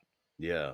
So housing has definitely, housing's the kicker out, but everything else is kind of like it's sort of gone in line pretty well. Yeah, and then you even think of the housing, what was a home interest rate in 1946? It might have been 20-25% at that point too. Probably very high. And now we complain now that it's 7%. Yeah. But if it's at 20-25%, that may not be that far off either. So yeah. No, I mean, of course you'd love to have those prices now, but do you imagine now? Yeah. Oh, goodness. No Yeah. kidding. Well, I looked it up really quickly just to see now apparently rates really went crazy in the 70s. I do Prior to remember that, the rates taking off pretty crazily. Yeah. yeah, prior to that, it wasn't really there wasn't as much regulation in mortgages. So Freddie Mac started tracking 30-year fixed rate mortgage rates in April of 1971. So that's kind of the info that we have. But in the 70s, rates were basically between 7.5, basically 7.3 and 7.5. So the whole decade of the 70s, mortgage interest rates were around 7.5%. In the 80s, they started at about 7.5, but by the end of the decade, they were at almost 10%. In the 90s, they started a little over 10%, but they actually went down to about 8%. In the 2000s, they dropped from 8% to about 5%. 2010s from 5% to a little over 3.5%.